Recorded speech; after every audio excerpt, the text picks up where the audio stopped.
No programa de hoje, nós iremos entrevistar Dr. Danilo Vilela e, dentre as atividades dele, como em medicina, ele é especialista em dor. E penso eu que talvez seja a crítica mais abrangente que a gente tem atual, ou a reclamação mais abrangente é a dor. Então resolvemos convidá-lo para que ele desse uma ideia a mais ampla, mas também a mais profunda possível, para que a população entenda perfeitamente as questões que estão por trás disso que nós chamamos de dor. Então, doutor Danilo, gostaria que você começasse falando da sua especialidade e, no decorrer, nós vamos dialogando a respeito. Professor, obrigado pelo convite. É uma honra estar nesse canal, nesse espaço tão prestigiado aqui da ciência. E, bom, eu sou médico, minha formação é médica. Terminando a faculdade, eu fiz a especialização em neurocirurgia, formado pela Pontifícia Universidade Católica de Campinas. Tirei minha titulação pela AMB, Sociedade Brasileira de Neurocirurgia, e durante minha formação, após isso, eu fiz uma subespecialização na área de dor. Fiz essa especialização na Universidade de São Paulo. Também tirei a titulação pela Associação Médica Brasileira e hoje atuo basicamente na especialidade de neurocirurgia e dor, voltado muito para as questões de cirurgias neurológicas, cirurgias de coluna vertebral e pessoas que sofrem com dores crônicas. A especialidade de dor é uma especialidade recente, na verdade a queixa muito antiga, mas é uma especialidade recente que visa basicamente tratar as pessoas que sofrem com dores crônicas, né? Dores essas, professor, que pode acometer até 40% da população, no caso aqui do Brasil. Na área de neurocirurgia, a evolução vem ocorrendo de maneira bastante relativamente rápida nas últimas décadas, né? Com incremento de muita tecnologia, muitos recursos para tornar as cirurgias neurológicas, as cirurgias de coluna vertebral, muito mais seguras, muito mais precisas, diminuindo os riscos de complicações e principalmente os riscos de sequelas, né? Que sempre são pavores, né? Que os pacientes que sofrem com essas doenças apresentam quando vão ser submetidos a uma cirurgia neurológica, principalmente uma cirurgia complexa. Bom, dentre os recursos, professor, acho que conversamos ontem, né, um pouco, eu destaco alguns que vêm modificando muito as técnicas cirúrgicas recentemente, né? O primeiro deles, eu vou falar um pouquinho sobre o chamado neuronavegador. Neuronavegador, a palavra faz jus à interpretação do que é esse equipamento, significa um recurso tecnológico onde nós podemos navegar durante a cirurgia, então durante a cirurgia neurológica, no intuito de precisar exatamente o ataque ou a ressecção da lesão que nós estamos programando para fazê-la, né? É uma espécie, professor, de um GPS, né? Vou usar esse termo mais popular, assim como alguém vá sair em viagem, liga o GPS guia a pessoa, o automóvel até um determinado ponto. Esse neuronavegador é uma espécie de um GPS, onde o médico neurocirurgião a todo momento ele consegue ter certeza das estruturas e da localização que ele está, ou dentro do cérebro ou mesmo na coluna vertebral. Quais as vantagens disso? As vantagens é que nós conseguimos fazer cirurgias menores, as chamadas cirurgias minimamente invasivas, é um termo muito comum, né, professor?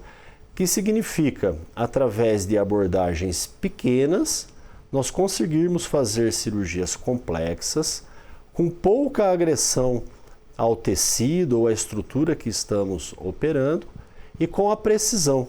E aí vem no encontro do uso do neuronavegador, que permite exatamente essa precisão, fazendo com que o médico consiga abordar a lesão ou a área a ser operada sem sair desta região e diminuindo, consequentemente, os riscos de sequelas, considerando, por exemplo, que o cérebro, você tem, por exemplo, um tumor lá dentro, mas nós temos estruturas ao redor que estão funcionantes, que são importantes para a manutenção da vida da pessoa. Então nós queremos somente ressecar essa lesão tumoral sem fazer nenhuma lesão das estruturas cerebrais que estão ao redor. Então o neuronavegador permite essa precisão essa milimétrica, precisão em tempo real. Então a todo momento que nós estamos operando, esse neuronavegador vai nos dando a posição correta que estamos trabalhando, e isso faz com que o prognóstico, a evolução desses pacientes sejam muito melhor, muito mais rápida e, em especial, diminuindo os riscos de complicações neurológicas, de sequelas e até mesmo sequelas graves e até a morte do paciente. Então, o neuronavegador, essa estrutura hoje que já é a realidade, então isso, todos os centros de neurocirurgia têm acesso a isso. Nós aqui na cidade de São Carlos, a equipe nossa de neurocirurgia tem acesso a essa tecnologia, inclusive, professor, no setor público, tá? Então é uma tecnologia que ela não é tão barata, mas hoje nós conseguimos até no paciente que vai ser submetido a uma cirurgia neurológica do SUS, nós conseguimos utilizar esse recurso de neuronavegação, principalmente nas cirurgias de ordem mais complexas. Então isso acredito que vem revolucionando muito as cirurgias, e a minimamente invasiva vem de encontro exatamente com esses recursos tecnológicos que nós acabamos utilizando, né? Um outro recurso, professor, que cada vez mais a gente utiliza é a chamada neuromonitorização, né? Então falamos há pouco da neuronavegação, ou espécie do GPS, e aqui nós temos a neuromonitorização, tá? Então o que significa isso? Significa que durante a cirurgia nós conseguimos, em tempo integral, em tempo real, acompanhar como estão as funções neurológicas do paciente.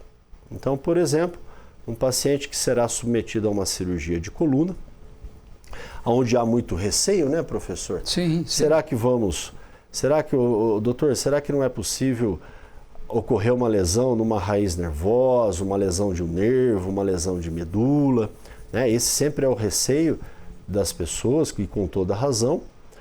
Porém, a neuromonitorização permite que a todo momento que o médico está operando, ele consiga entender e consiga ser avisado se alguma estrutura nervosa, algum nervo, uma raiz ou uma medula está sendo lesada naquele momento, né? Isso é possível através da introdução de vários eletrodos nesse paciente. Esses eletrodos vão para uma central de monitorização, onde um médico que está dentro da sala cirúrgica, chamado neurofisiologista, ele a todo momento vai acompanhando e vai dizendo para nós médicos cirurgiões que estamos no campo cirúrgico se está ocorrendo alguma lesão neurológica ou não. Então isso permite que, associado com a técnica de neuronavegação, nós temos dois recursos, professores. Então nós temos lá o GPS nos guiando, que é o neuronavegador, e além disso temos um outro profissional monitorizando toda a estrutura neurológica. E qualquer indício de qualquer pequena lesão neurológica, esse médico já nos avisa imediatamente e, consequentemente, a gente já consegue fazer uma mudança do plano terapêutico real, no momento, para diminuir, reduzir e evitar o dano neurológico. Em tempo real, isso. Em tempo real. A todo passo cirúrgico, esse médico nos avisa. Doutor Danilo, está tudo bem aqui, a monitorização está toda adequada. Ou, doutor Danilo, senti que uma raiz nervosa do lado direito, saindo em tal altura da coluna, está tendo um potencial, possivelmente alguma lesão está ocorrendo. E isso imediatamente a gente já corrige, já altera. Ou seja, a hora que o paciente termina a cirurgia, que ele acorda da anestesia, nós não temos nenhuma surpresa, digamos assim, porque tudo que ocorreu, nós já tivemos plena noção disso durante o ato operatório. Isso diminui também o tempo de cirurgia? Professor, o senhor sabe que no início, quando isso começou a ser usado, eu vou dizer para o senhor nos últimos 15 anos, mais ou menos, então é uma tecnologia recente, nós gastávamos mais tempo. Por quê? Porque é um recurso tecnológico, depende de um equipamento, depende do funcionamento de um equipamento, depende de um treinamento médico, né? Então isso no início gastava-se mais tempo. Porém hoje, com a vivência, com a experiência, isso tornou parte do tempo integral da cirurgia. Então basicamente, eu até acredito que isso ganha tempo, porque a partir do momento que a gente vai tendo certeza do que está fazendo, sem desvio de posição, é como, por exemplo, vou fazer essa analogia, eu gosto muito, eu faço isso com os meus pacientes, de fazer algumas analogias simples para ele entender. Você vai gastar menos tempo usando o GPS num trânsito numa cidade grande, porque o aplicativo, o GPS, ele vai te desviando de ruas que estão congestionadas, etc. e tal. Então o neuronavegador é como se ele criasse atalhos para a gente e facilitasse o trabalho médico, de tal modo que nós tivéssemos um caminho mais curto para aquele objetivo, que é a cirurgia ou a ressecção de um tumor, ou a cirurgia reparativa de uma coluna, né? Então eu acredito que essa tecnologia veio para múltiplas coisas. Primeiro, segurança do paciente e principalmente a abreviação da técnica cirúrgica, deixando ela menos invasiva e, concluo, mais rápida. Muito bem. E tem mais uma coisa, acho que essa é uma grande novidade, tá? No mês passado estive no Congresso Brasileiro de Cirurgia de Coluna, que ocorreu aqui no Brasil, na cidade de Recife. E uma realidade que nós já temos na nossa especialidade, né, que é a especialidade de neurocirurgia, cirurgia neurológica e de coluna, é a utilização do robô. Do robô. Então a cirurgia robótica, que já é uma realidade em várias especialidades médicas, né, principalmente nas cirurgias abdominais, cirurgias urológicas e outras, ela vem sendo incorporado na prática da rotina da neurocirurgia, em especial da cirurgia de coluna vertebral, tá? Então, o que é o robô? O robô é uma estrutura mecânica, onde ele apresenta um braço robótico. Essa estrutura ela é guiada pelos mesmos fundamentos do neuronavegador. Então, o que nós fizemos? Em vez do neuronavegador guiar a mão do cirurgião, agora o neuronavegador ele vai guiar o braço de um robô. E esse braço do robô vai fazer uma parte da cirurgia, em especial cirurgia de coluna, como a aplicação de alguma prótese, de algum parafuso ou de algum dispositivo.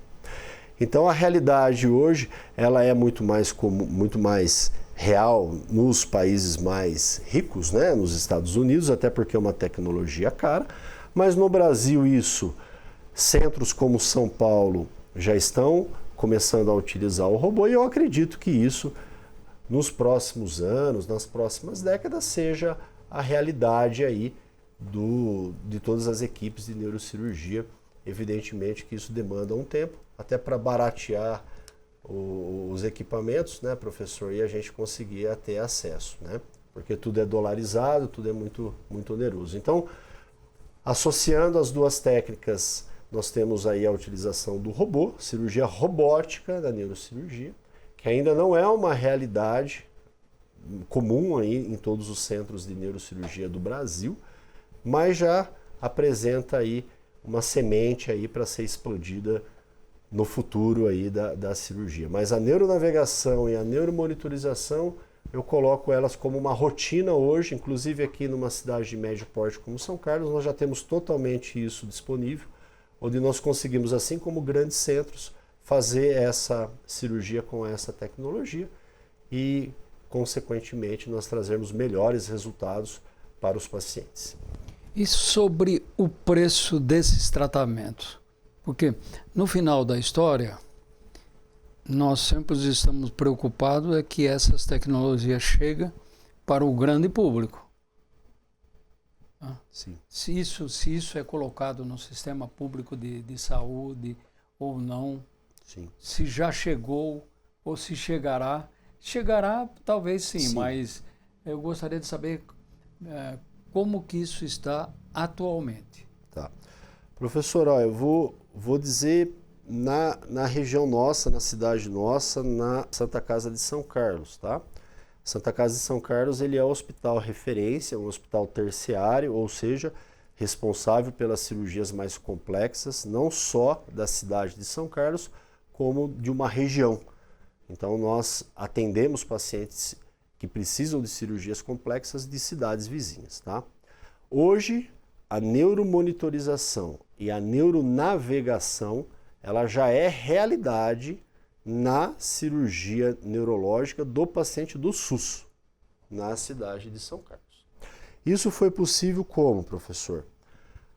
O entendimento, principalmente da diretoria, da mesa diretora da Santa Casa. Então a mesa Santa Casa teve o entendimento dos benefícios disso, levamos isso para a Secretaria Municipal de Saúde, eles entenderam dos benefícios. E eu digo mais, professor, nós temos um custo do equipamento, mas nós temos uma economia depois. Por quê? Vou fazer dois exemplos. Sim. A gente operar um tumor sem o uso da navegação. Então nós teremos uma cirurgia maior, uma cirurgia com um tempo mais prolongado, com mais perda sanguínea, com mais manipulação do cérebro. Ou seja, nós vamos ter possivelmente um paciente num pós-operatório mais prolongado, mais difícil e demandando mais recursos do que um paciente que utilizou essa tecnologia. Então nós temos um custo da tecnologia, mas nós temos uma economia quando nós falamos só de dinheiro, tá, professor? Sim, Eu não estou contando aqui os imensos benefícios para o paciente, mas depois nós vamos ter uma economia. Porque esse paciente ele vai para casa, ele vai ficar na UTI menos dias, vai poder ir para casa mais rápido, muitas vezes vai retornar ao trabalho mais rápido. Aí nós temos custos, né, que envolvem. Então, eu acredito que... E essa tecnologia, considerando 15 anos atrás para hoje, já diminuiu bastante de valor, tá? Antigamente, assim, 15 anos atrás, 10 anos atrás, nós tínhamos dificuldade nisso. Inclusive o paciente privado, aquele portador de plano de saúde, apresentava dificuldades, né, em autorização desse tipo de recurso nas cirurgias dele. Hoje, essa tecnologia já ficou mais barata, ficou mais acessível, se popularizou mais nos centros de neurocirurgia, então...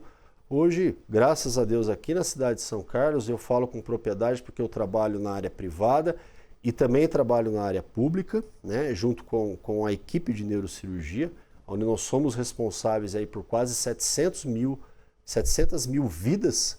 Então, todos os pacientes neurocirúrgicos de alta complexidade nós atendemos aqui e garanto que nós temos essa tecnologia aqui, conseguimos usar e aplicar dentro, evidentemente, de cada caso. Porque tem alguns casos também que não há necessidade dessa tecnologia, isso vai depender da complexidade da doença, da dificuldade que o médico vai programar e vai esperar ter para cada caso.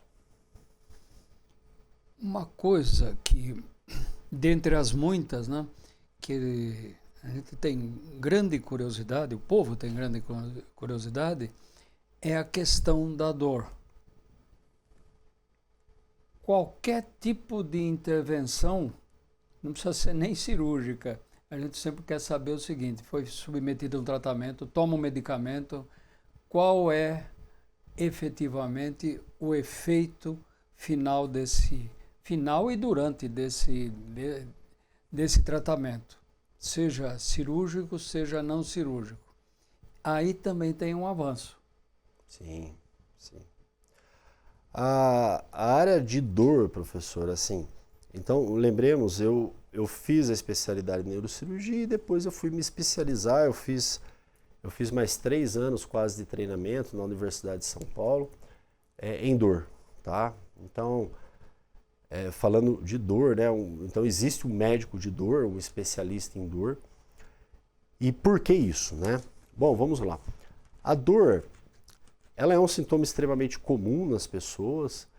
Ela não é um sintoma necessariamente patológico, professor. A dor, ela nos ajuda, ela nos protege, tá? Então, eu digo que por que a gente não coloca a mão no fogo e deixa a mão lá?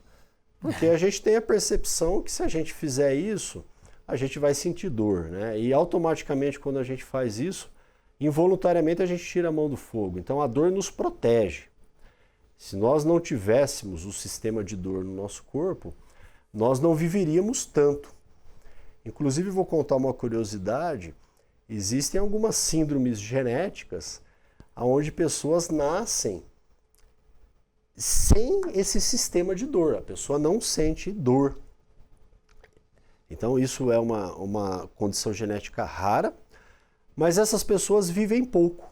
Né? Por que elas vivem pouco? Exatamente porque elas não têm o sistema que protege elas. Né? Exatamente. Então elas nunca sentiram dor. Então elas não têm a ideia do que é pular de um penhasco, do que é colocar a mão, cortar a mão com uma faca, como é pisar num espinho, num graveto. Então, imagina se você não tivesse essa percepção de dor, você viveria machucado e, evidentemente, isso abreveria a sua vida. E pior, imagina uma pessoa, professor, que esteja sofrendo um infarto do miocárdio e não tivesse sentido dor.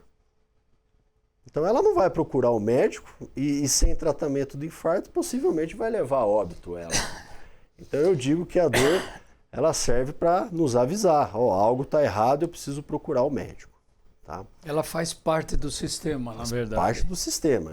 Talvez, imagine a casa de uma pessoa onde você coloca uma cerca de alarme, né? Então você está protegendo a sua casa de intrusos, né? Então, nosso sistema de alarme é isso, né? Nós protegemos nosso corpo sobre intrusos, né? Avisando a gente que algo está errado, não só externo quanto interno. Uma situação peculiar, professor, pacientes que têm diabetes.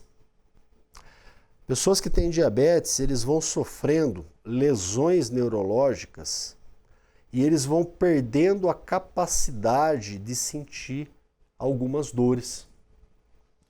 Então é muito comum, por exemplo, o paciente diabético perder sensibilidade nos pés, onde eles vão machucando os pés, sem perceber, isso vai formando feridas nos pés, com dificuldade de cicatrização e muitas vezes necessitando de amputação.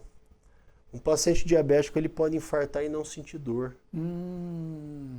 Por quê? Porque, repito, ele vai perdendo essa capacidade neurológica da percepção de dor. Imagina o perigo de uma pessoa estar sofrendo um infarto, estar com uma apendicite aguda, estar com uma pedra no rim e não sentir dor.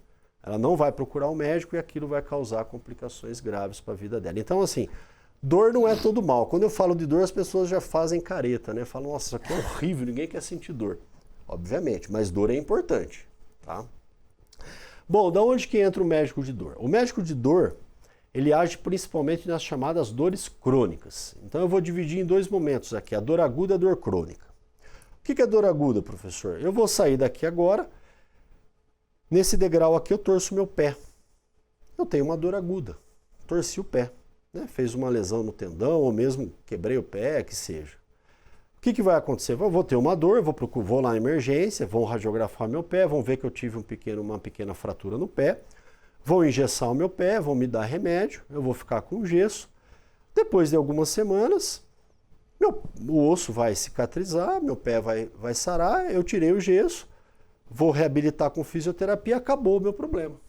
Então, quer dizer, essa dor aguda, ela foi totalmente resolvida a partir do momento que o problema se resolveu, correto? Uma pessoa que está tendo um infarto agudo, está com dor no peito, ele vai lá, o médico faz um procedimento, desobstrui a artéria que está obstruída por causa do infarto, pronto, fez isso, a dor no peito melhorou, o evento acabou. Então isso é uma dor aguda. Isso normalmente o médico de dor não trata. Isso quem vai tratar é o especialista, né? O ortopedista, no caso do pé, o cardiologista, no caso do coração, ou o cirurgião geral, por exemplo, no caso de uma apendicite. Agora, professor, existem as dores crônicas, né? O que são dores crônicas? São dores que, passado esse evento agudo, a dor persiste. Então imagina, por exemplo, que essa pessoa que quebrou o pé, depois de cicatrizado o osso, feito a artrodese do osso, o ortopedista olhou o raio-x e falou, está tudo bem, está tudo colado, entre aspas, né? E o paciente fala, nossa, doutor, mas eu ainda estou com dor no pé. O que aconteceu? Possivelmente houve um desarranjo na estrutura de dor, né? Nesse sistema de alarme. Vou usar um termo simples, mas para as pessoas entenderem, o sistema de alarme ficou avariado. Teve uma avaria nesse sistema de alarme e a pessoa permaneceu com uma dor crônica, mesmo o pé já estando cicatrizado. Ou seja, não há mais nada para o ortopedista fazer. O ortopedista já fez o trabalho dele, porém, por algum motivo, essa dor se tornou crônica. E aí entra um médico de dor crônica. Outras doenças, professor, por exemplo, enxaqueca. Enxaqueca é uma doença comum, né? Muito comum. Muito comum, né? Quem sabe muito isso são as mulheres, né? Mulher sofre muito mais com dor de cabeça do que os homens, né? Enxaqueca é uma doença crônica. É uma doença que as pessoas fazem vários exames de imagem e não apresenta nada, né? Muitas vezes as pessoas até ficam meio irritadas e não é possível, doutor, eu tenho tanta dor de cabeça, eu faço o exame e não aparece nada, né? Eu até brinco, graças a Deus que não apareceu nada, né? Se aparecesse algo, não seria uma enxaqueca, seria uma outra doença. Mas ocorre o quê? Ocorre uma desordem, é uma doença multifatorial, é uma doença complexa em termos de fisiopatologia, mas é uma dor crônica. E aí muitas vezes entra o médico da dor para fazer o tratamento dessa doença, assim como, professor, dores crônicas nas costas, dores difusas, né? Seja ela relacionada pela artrose, seja doenças relacionadas à fibromialgia, seja dores neuropáticas, né? Então, um exemplo, uma pessoa operou, fez uma cirurgia neurológica, mas acabou, infelizmente, ficando com uma sequela de uma dor crônica. Essa dor vai ter que ser tratada. E quem vai fazer esse tratamento não é o especialista da doença em si, mas é esse especialista chamado em dor crônica, que a gente acaba se especializando exatamente para fazer a abordagem disso, né? Como todos nós sabemos, dor é uma doença multifacetária que envolve questões de ordem diversas, principalmente questões emocionais, né? Então, as questões emocionais, questões sociais estão todas envolvidas. Então, nós temos hoje a necessidade de uma equipe multidisciplinar, que não só o médico, não só o medicamento, não só o procedimento cirúrgico, mas também o acompanhamento com um psicólogo, com um educador físico, com um nutricionista, com um terapeuta ocupacional ou outros profissionais vão ajudar esse paciente que ele tem que estar incluído nesse grupo de profissionais que vão poder, cada um na sua área, contribuir para que ele melhore de dor. Dá para dividir em etnias? Sim. Determinadas etnias têm predominância num tipo de dor e a outra etnia tem predominância e deve ter uma dor que é geral, independente da... De uma maneira mais ou menos sintética. Sintética, né? Se nós fizermos um gráfico, professor, assim, conforme a gente evolui na idade, né, o gráfico de dor aumenta. Então é natural que pessoas da terceira idade elas vão ter mais dor do que os jovens. Porém, hoje eu faço até uma pequena ressalva a isso, que o jovem está tendo mais dor. Eu pego muito no consultório mãe levando o filho lá, conversamos isso ontem, né? Muito jovem já apresentando alguma dor. E atribuo um pouco isso ao estilo de vida moderna hoje, né? Uso de aparelhos eletrônicos, sedentarismo e até a obesidade. Mas o gráfico é esse. A partir do momento que a gente envelhece, a quantidade de dor ela acaba aumentando. Um detalhe importante também, mulher sente mais dor que homem, professor. Eu não sabia. Mulher sente mais dor que homem, tá? Os motivos são diversos, não tem uma explicação ainda científica para isso, mas no geral as mulheres apresentam maiores quantidades de dores em áreas diferentes e de intensidades diferentes, tá? Porém, mulher aguenta mais dor. Tá bom, professor? Então, assim, a gente até brinca, né? Que a dor do parto para uma mulher é a dor de um resfriado para um homem, né? Eu digo porque as mulheres, elas têm muito mais resistência à dor do que o homem. Eu até faço também uma brincadeira que se o homem tivesse que sofrer um parto, não teria quase habitante na face da terra, né? Então as mulheres sofrem mais dor, mas elas são mais resistentes, né? O homem tem um limiar de dor mais baixo, ou seja, qualquer dor menor para um homem, ele já sente muito mais do que as mulheres. No mundo, quando a gente vai olhar o mundo, o Brasil, aproximadamente 40%, olha só, 40% das pessoas é muita gente, né? É muita gente. De cada 10, 4 pessoas apresentam algum tipo de dor. Tá? Crônica. O que seria uma dor crônica? Seria exatamente uma dor que persiste por mais de 3 meses, diferente da dor aguda, que é aquela dor mais pontual. No geral, 40%. Esse é um número muito próximo dos Estados Unidos. Então, nós temos uma saúde estatisticamente muito próxima do norte-americano, né? Incluindo até as principais causas de óbitos e de doenças. Nós temos uma cultura muito próxima do americano. Já o oriental, né? Então se a gente pegar assim, Coreia do Sul, Japão, países do Oriente, a quantidade de dor crônica é menor. Gira em torno de 20% a 25%. Então também já foi estudado isso, porque talvez o oriental, né? O japonês apresenta menos dor do que o americano, por exemplo. Está aventado a possibilidade de estilos de vidas mais saudáveis, né? Eu não conheço o Japão, mas dizem que as praças lá estão cheias de gente fazendo tai chi, alongamento, atividade física. Eles têm, no geral, uma alimentação mais saudável, né, comparado com a americana. E já os países europeus, aí depende muito de cada país. Nós temos um grupo de países mais próximos do índice do norte-americano e nós temos países mais próximos do oriental.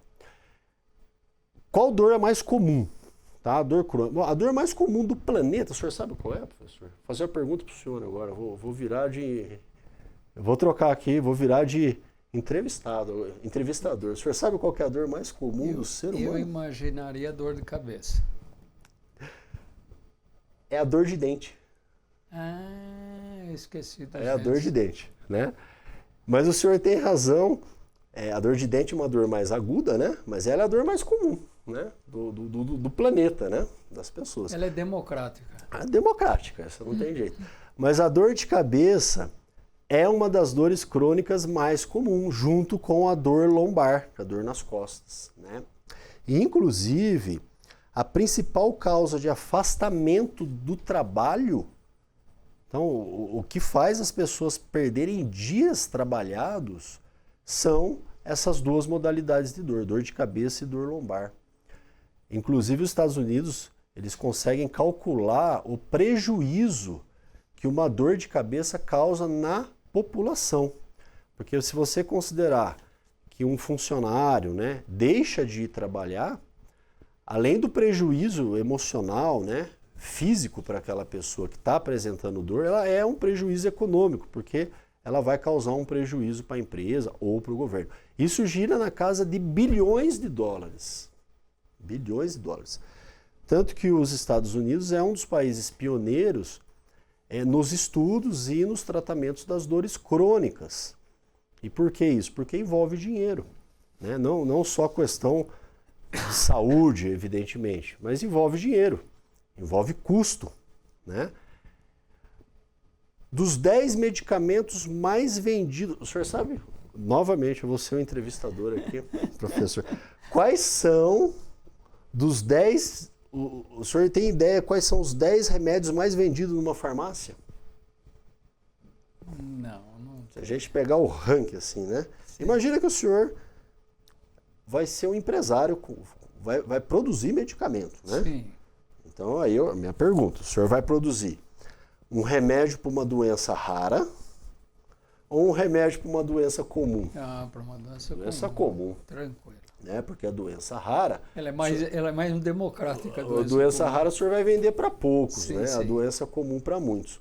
Dos 10 medicamentos mais vendidos numa farmácia, os primeiros 4 são remédios para dor.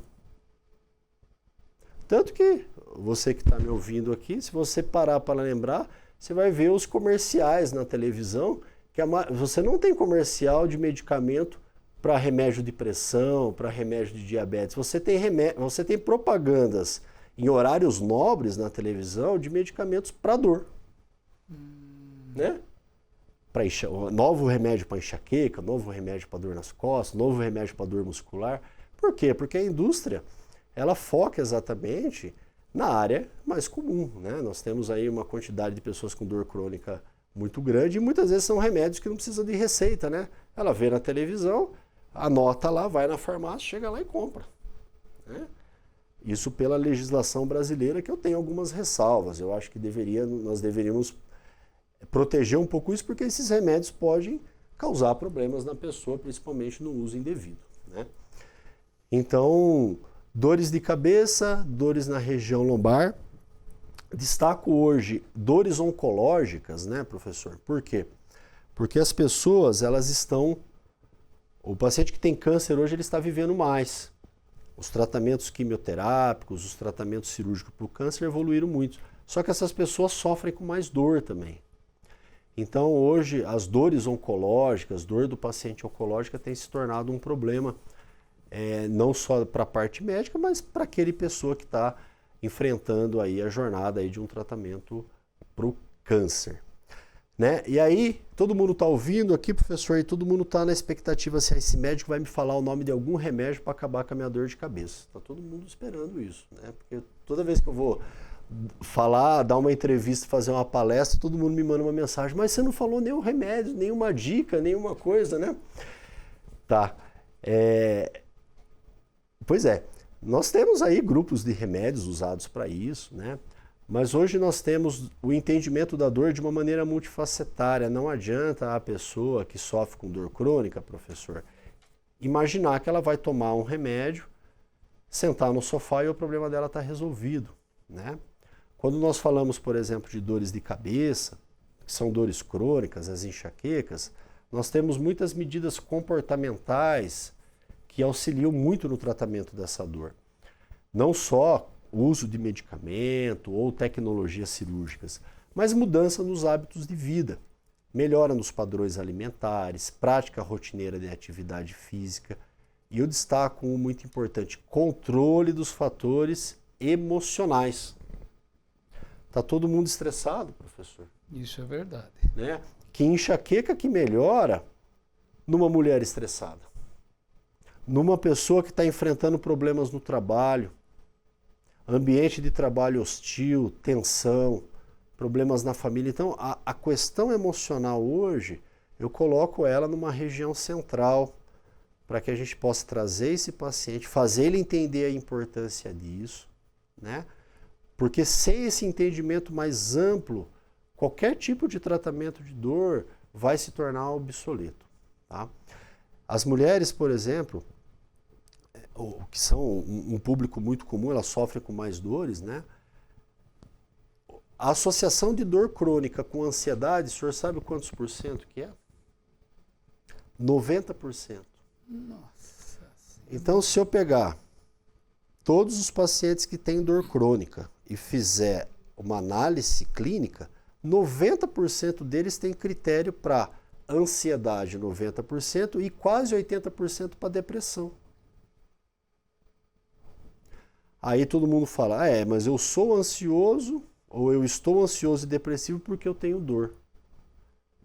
É um ciclo vicioso. Porque se a gente tem dor, qualquer um que tiver dor, 2 horas de dor já tira o humor, né? Já tira a paciência, Nossa né? Senhora. Já tira a paciência.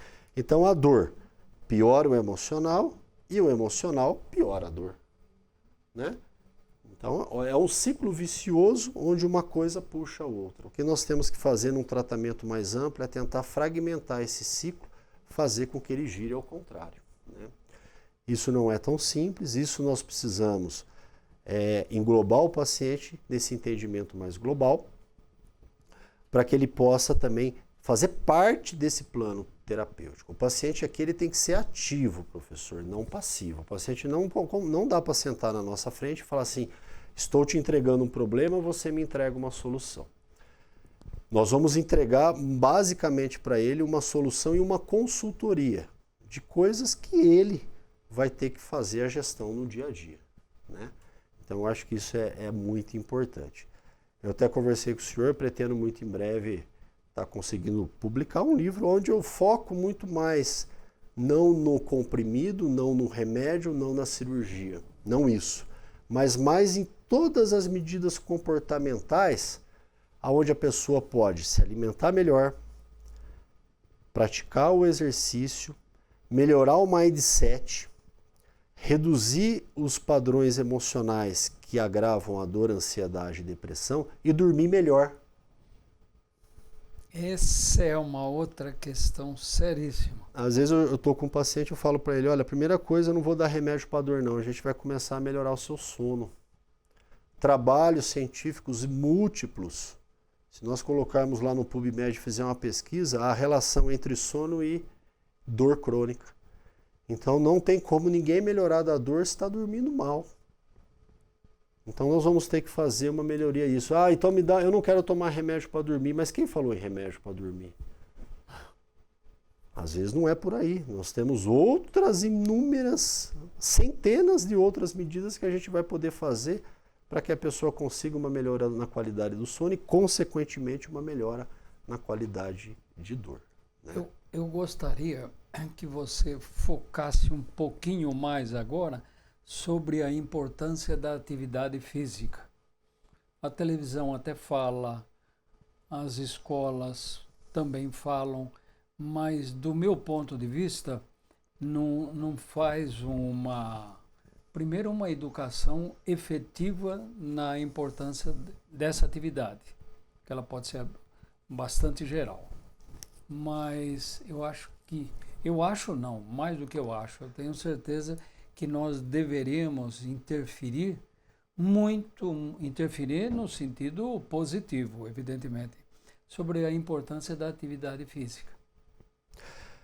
O professor, uma vez brinquei com um amigo meu que se eu fosse prefeito de uma cidade, um vereador, sei lá, qualquer cargo político, em vez de pensar em construir somente postinho de saúde, UPA ou aumentar o hospital, eu iria fazer mais praças e ia colocar educadores físicos nessas praças. Tá? Para quê? Para a gente pegar a comunidade, as pessoas, para exercitar. Exercício físico já está mais do que provado cientificamente que melhora a qualidade de vida de todas as pessoas e de todas as doenças, seja ela cardíaca, vascular, pulmonar, diabetes, até riscos de desenvolvimento de câncer. Nós temos trabalho mostrando isso. Tá? Então, hoje, acredito eu, que a melhor medida pública que nós poderíamos ter é transformar as praças brasileiras nas praças japonesas, que nós conversamos há pouco, instruindo as pessoas a irem lá. A dona de casa, tá? A dona de casa que muitas vezes tem receio de ir para um lugar, receio de fazer uma coisa e lá se movimentar. Quando nós falamos em dor, nós temos uma relação direta entre sedentarismo e piora da dor. Quanto mais sedentário, maior índice de dor. Quanto mais ativo fisicamente, melhor nível de dor. Porém aqui, eu entendo o paciente. Por quê? Porque imagine alguém que esteja sofrendo com dor nas costas. Ele imagina, eu tenho medo de fazer um exercício e o meu problema nas costas agravar. Ou ele vai fazer o exercício, ele sente dor nas costas, a primeira coisa que ele faz é parar, né? Porque a dor fez com que ele interrompesse para não prejudicar mais. Cabe ao médico hoje fazer essa instrução para os pacientes, inclusive aqueles que, por exemplo, têm uma dor nas costas, feito um diagnóstico correto da causa, nós instruirmos essa pessoa a entrar num programa de atividade física contínuo, regular, adaptado para cada necessidade. Não cabe aqui eu dizer, nesse momento, que o Pilates é bom, que a academia é bom, que a caminhada é bom, que a corrida é bom, porque isso é individual. Individual para cada dor, individual para cada pessoa e até para preferência da pessoa. Isso. Né? Por exemplo, professor, o senhor gosta muito de academia, eu também gosto, mas tem pessoa que não gosta. Existem outras opções que a pessoa pode estar fazendo? É isso que nós temos que levar em consideração.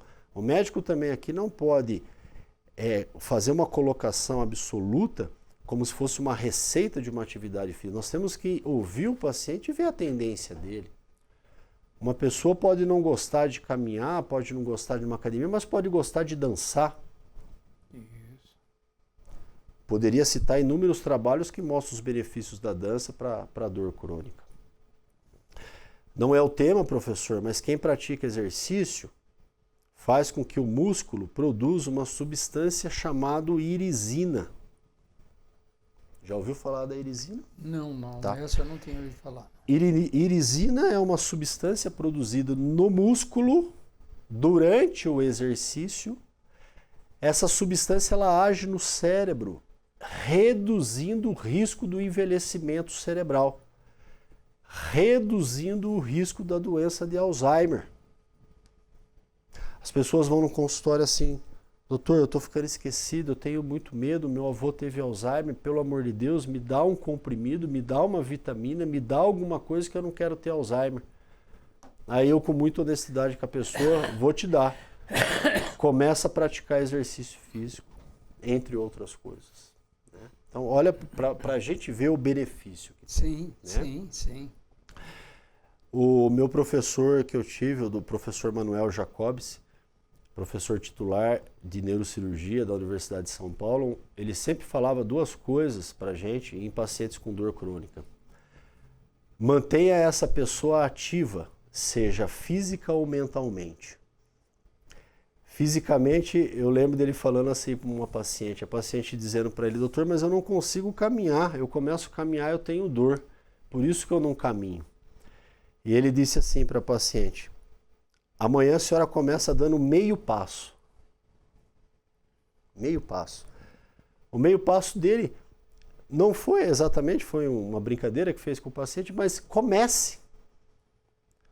Porque talvez esse começo, talvez seja difícil, isso se torne um hábito, se torne uma coisa boa, e isso vai te ajudando numa dor crônica, isso vai melhorando a sua capacidade de praticar exercício. Agora, evidentemente, que isso você precisa de orientação, seja do profissional, e em especial aqui digo do educador físico, pessoa que eu tenho profissional hoje de extrema importância na saúde das pessoas.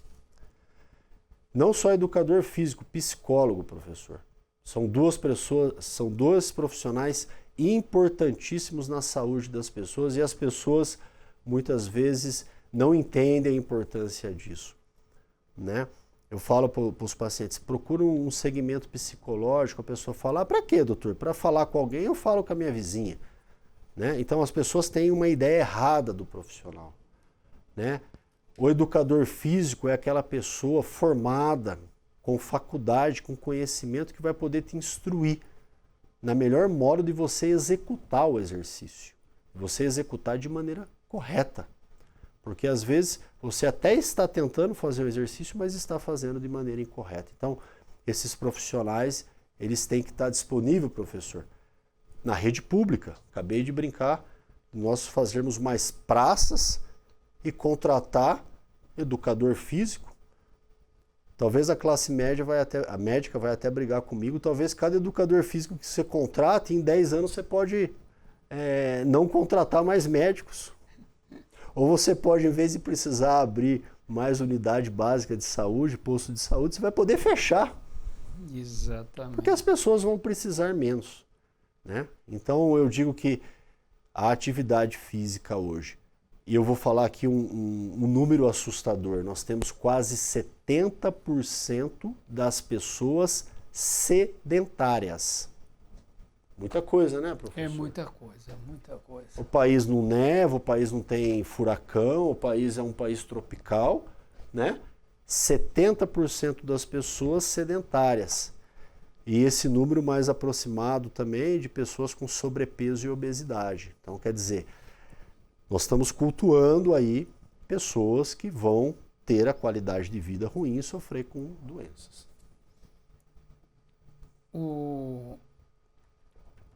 Você já, de alguma maneira, já foi nas questões centrais, né? Agora, deixa eu me ver o que eu mais gostaria de falar com você. Talvez até insistir, se bem que você também já fez isso bastante sobre a atividade física, eu gostaria que você falasse um pouquinho sobre medicamentos atuais, modernos, se houver, para tratamento de dor e tratamento de uma maneira geral. Porque eu também estou preocupado com uma coisa que eu acho que até é dada uma pincelada, mas não vai a questão fundamental, que é o envelhecimento da sociedade. Sim. Olha, eu não sei se eu misturei muita coisa. Não, acho que falando em terapias, né, em medicamentos, bom, vamos lá. No geral, infelizmente, hoje, para um produto ser comercializado, infelizmente não, é o modo correto, né, para um produto estar na prateleira de uma farmácia, ele demanda muito estudo, muitas aprovações, muito recurso financeiro das indústrias farmacêuticas, e, consequentemente, isso é um processo caro, longo. Então, as novidades, em termos de medicações, elas não são tão rápidas, né? Praticamente, nós temos remédios hoje que já têm aí dezenas de anos e continuam sendo usados frequentemente. Vide uma dipirona, um paracetamol ou os anti-inflamatórios mais clássicos, né? O ácido acetil salicílico, popular AS e assim por diante. Então, esses remédios ainda continuam, têm as suas importâncias. Os medicamentos chamados opioides, né? Todo mundo conhece ele com o nome do mais popular, que é a morfina.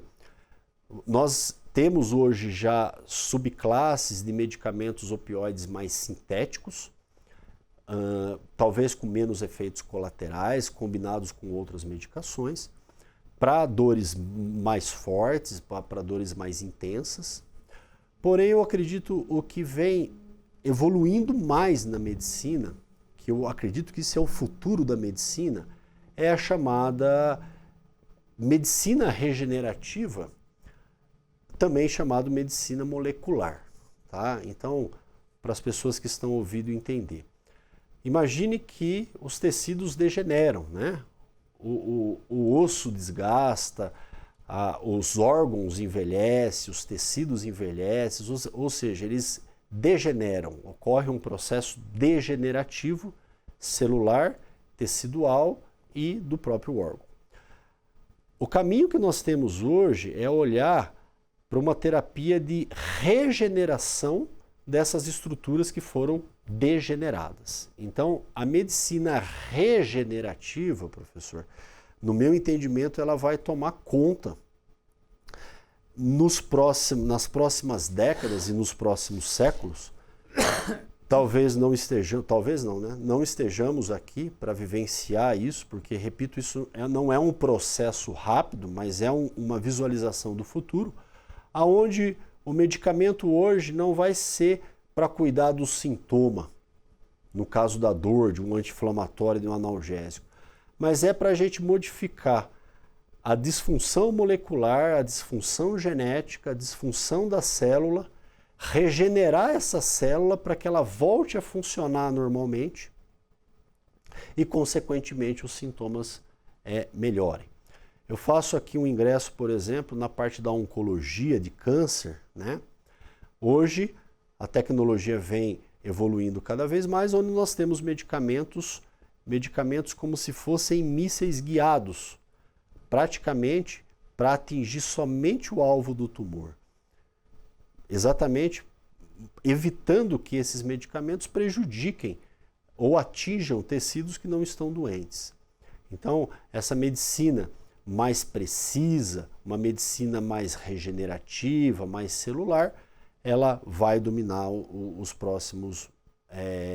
as próximas décadas da medicina. Com relação à enxaqueca, uma novidade que nós tivemos é o uso dos chamados anticorpos monoclonais, né? Um nome complexo aqui, professor, mas esses anticorpos monoclonais são medicamentos hoje que podem ser usados em doenças reumatológicas, doenças autoimunes, e elas também estão sendo usadas para enxaquecas na forma de medicamentos injetáveis, onde a pessoa aplica uma injeção uma vez por mês para tratamento da dor crônica relacionada à enxaqueca. São chamados anticorpos monoclonais. Outras novidades, mas não tão novas assim, é o uso da toxina botulínica, né, o popular comercialmente chamado de Botox, popularmente conhecido. Hoje nós também podemos usar a toxina botulínica para tratamento de enxaqueca e outros tipos de dor. Né, a toxina botulínica ela foi introduzida na medicina para cuidar de pacientes que apresentavam contraturas, espasmos, exatamente pelo poder de relaxamento muscular que ela tem. E eu fecho aqui, professor, até porque o tema é muito amplo, seria motivo aí de talvez até uma minissérie, né? Nós falarmos sobre a célula-tronco, né? Célula-tronco é uma célula que nós possuímos desde o nascimento e essa célula, teoricamente, ela é capaz de se desenvolver em qualquer tipo de outra célula. Então é uma célula mãe e a partir dela ela pode se transformar numa célula muscular, numa célula óssea, numa célula neurológica. Então o futuro seria nós pegarmos essa célula-tronco, trabalharmos com ela em laboratório, introduzirmos ela no órgão onde está com problema, e a partir disso, esse órgão se recuperar tecidualmente pela formação de novas células e voltar ao funcionamento normal. Imagine alguém que sofreu um infarto, professor, e ficou com 30% do coração comprometido. Então, imagine uma medicina científica onde nós pegamos uma célula-tronco, trabalhamos com ela, colocamos ela no coração e ela volta a desenvolver e a recuperar aqueles 30% do coração que foi perdido por um infarto. Então, esse, repito, é um motivo de uma minissérie aqui, mas esse é o futuro aonde caminha a medicina para terapias moleculares, terapias celulares, terapias focadas exatamente para reparar o dano ocasional. A partir disso, rejuvenescer é ir contra a degeneração, né? Conversávamos muito também sobre o envelhecimento que hoje vem se transformando num status de doença. Inclusive, a classificação internacional de doenças, feito pela Organização Mundial de Saúde, já coloca o envelhecimento como uma doença, não como uma condição. Então, a partir do momento que nós colocamos o envelhecimento como doença, nós estamos falando que ela é uma doença e pode ser tratada. Então, será que nós conseguimos ou vamos conseguir ao longo do tempo terapias que fazem com que as nossas células deixem de envelhecer? Retardamos o envelhecimento e a partir do momento que nós retardarmos o envelhecimento, nós vamos diminuir as chances de doença, principalmente as doenças relacionadas ao envelhecimento. Artrose, degeneração, câncer, diabetes, pressão alta, assim por diante. Então, isso é uma medicina futurista. Repito, isso caminha em passos lentos, não é tão simples isso, né? Os estudos, as aprovações éticas, necessita de recurso. Mas eu digo que para a dona de casa que está nos ouvindo, ou que aguentou nos ouvir até o final, eu digo, se alimente melhor e pratique exercício físico. Isso é barato. Professor, barato. Mais barato do que a senhora está muitas vezes se alimentando hoje, né? Volte a frequentar a quitanda, o hortifruti. Talvez aí já é um caminho muito interessante para você, dentro da sua própria casa, do seu próprio bairro, da sua própria comunidade, começar a se exercitar mais, praticar mais exercício, ficar mais ativo, em especial se alimentar melhor. Tá? Fazendo isso, consequentemente, associando a uma melhora de uma saúde mental, menos ansiedade, viver mais o agora. Eu acredito que isso aí já são medidas que você já está contribuindo aí para uma terapia anti-age, anti-envelhecimento e para prevenção de várias doenças e manutenção da sua saúde e da sua qualidade de vida. Danilo, eu agradeço muito, mas vou propor que façamos outros programas. Sim, claro. Agora com esse foi de um aspecto mais geral, mas eu acho que a gente poderia num próximo programa focar em determinadas questões. Uma delas é a importância da atividade física, do envelhecimento, que eu vejo, você falou um pouco sobre isso, mas nós teríamos que valorizar muito mais, principalmente nós que estamos na universidade e tem uma série de informações, vamos dizer que a grande parte da sociedade não tem. Então, a minha proposta é que façamos ou no plural, outros programas dedicados à saúde de uma maneira geral.